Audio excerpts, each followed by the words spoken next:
I go into different small towns in Kansas and Missouri and put on these one-day camps. And it's so fun for me to bring it to the small towns because they don't normally get those kind of opportunities. And so I just really feel like I'm finally aligned professionally. And I'm going to leave you with what I believe success looks like on and off the floor. And I'm not known for my creativity, but I did come up with this. It's the Stiles staple, so hopefully you'll be able to remember it. It's my last name. But the S is selfless. And I say this at every camp I do, every speaking event I do. If you want to be good, focus on making yourself better. But if you want to be great, focus on making those around you better. We lift as we rise. And I always say, don't strive to be better than others. Strive to be better for others. And I'm telling you, I always not just want to say these staples, but I want to live them. So even in my gym, we have Selfless Month. And even though our clients don't know it, we'll each pick a client and go above and beyond for that client to, make their life better.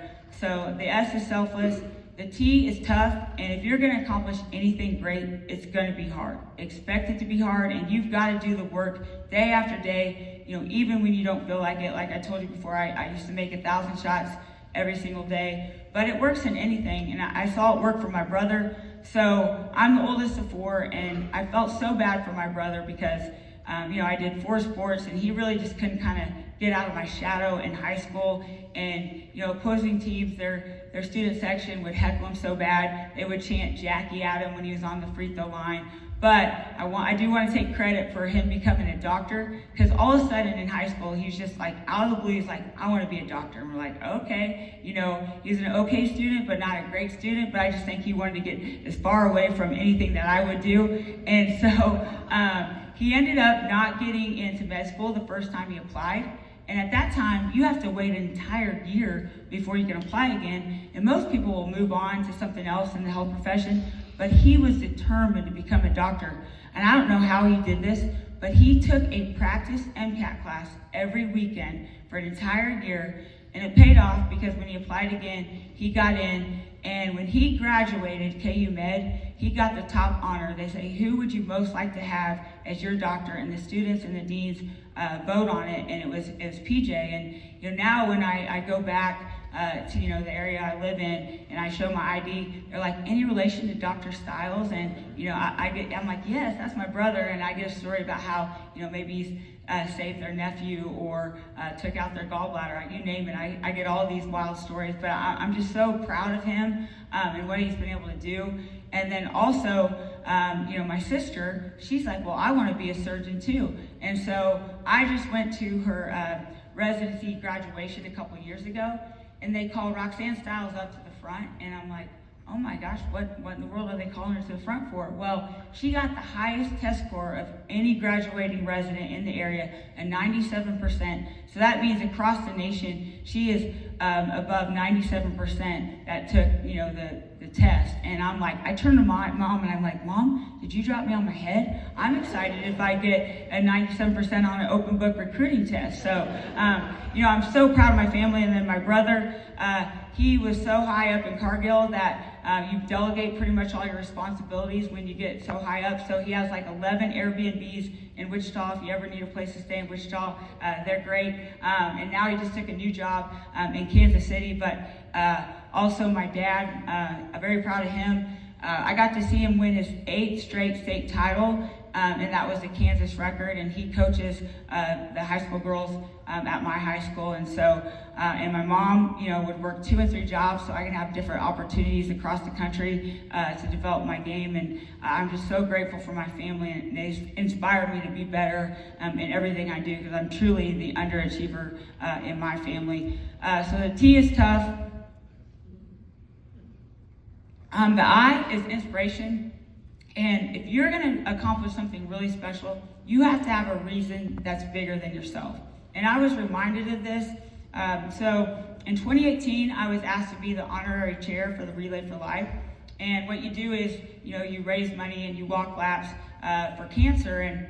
And so I was like, has anybody ever run the laps? Because the day before the event, I had the idea of, if I could get 10 people to donate $10, per lap. I'm obsessed with everything is 10. Now my clients in my gym don't like that I'm obsessed with 10 because they have to do 10 reps of everything. But so I'm like, can I run these laps? And I thought, maybe I can raise some decent money. And at that time, so I'd been treated for my cancer in February, and I would run here and there, but nothing more than a couple miles. And mainly I was non-impact because of my 19 surgeries now. So I would either, bike or do the elliptical. And so here it is. It's in June. It's 3 o'clock. It's literally 100 degrees. It is so hot. And so I start jogging the laps, and people find out what I'm doing, that, I've got $10 every lap that I run. And I felt like Rocky, and I know most of you in here, you younger guys, girls and guys, are not going to know who Rocky is. I know I'm getting old, but I was obsessed with the Rocky series. And I felt like Rocky because the kids were taking turns running laps with me, like they, ran with Rocky on the streets in Philly when he was training. And so they would take turns to try to keep me going. And my dad's trying to get me to stop because you could wring out my clothes. I mean, I was just so sweaty, and he thought I was going to, kill myself. Well, I ended up doing 100 laps, which equaled 30 plus miles.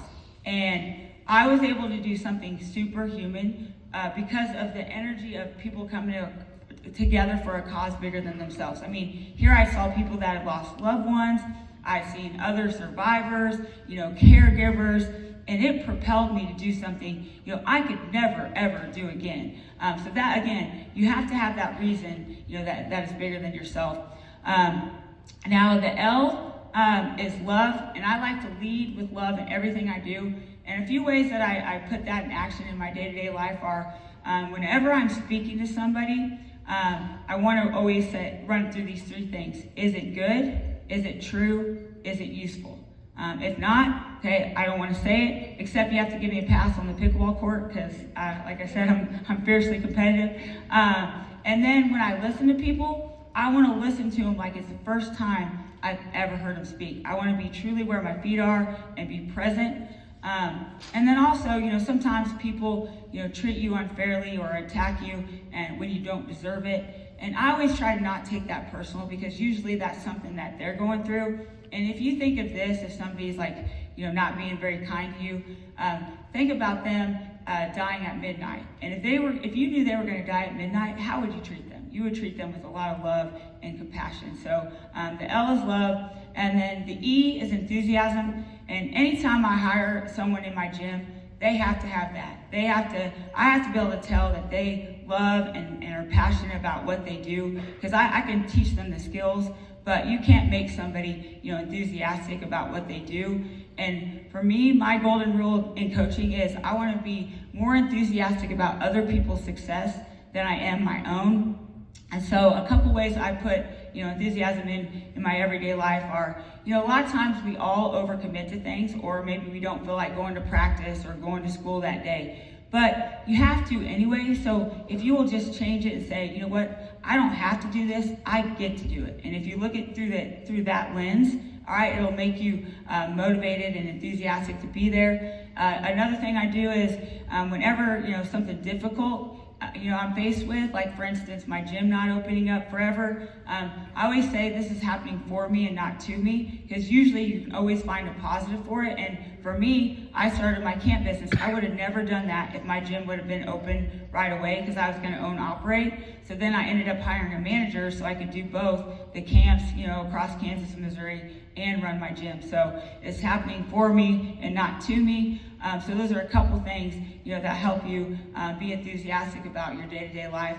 And then the S is service, and you don't have to be great to serve, but to be great, you must serve. And I was just blown away by the outpour of support when I was diagnosed with cancer, from the thousands of cards written to me, to uplifting text messages, to financial support. And I mean, it still to this day makes me emotional because I was so sick in treatment, and my mom would come in for 30 minutes and read those cards, and it just got me through such a really difficult time. I don't know if I would have made it if it weren't for all that support.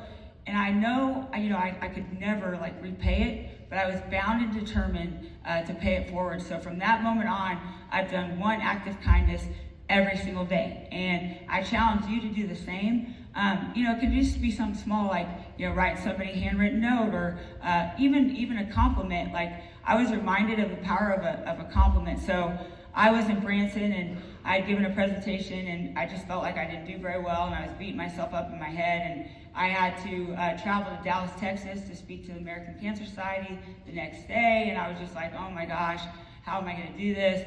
And so this girl was on the plane, and I was in the far back of the plane. She waits for me, so she had to wait a while. And she waits for me and says, you know what, I just heard you speak in Branson, and you're by far my favorite presenter.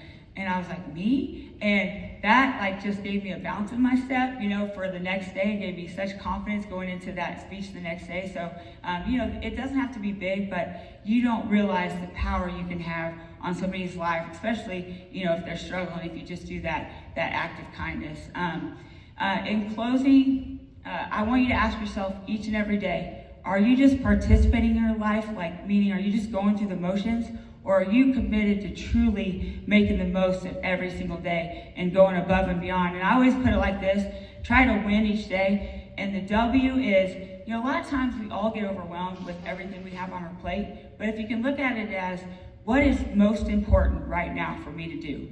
And then get to work. I mean, nothing's easy. Like I said, you've got to put the work in and day out. And then the I is, again, inspiration bigger than yourself. You have to, if you're leading people, you have to get them to buy in to that reason that's bigger than themselves, and you individually have to have that as well. And if you, do what's important now, do the work, inspiration bigger than yourself, truly nothing is impossible. And I would much rather fail at attempting something great than succeed at doing nothing at all. And when you're set out each day to be the best you can be and accomplish your goals and dreams, don't forget to enjoy every second of the journey, because the dream is the journey. Thank you very much.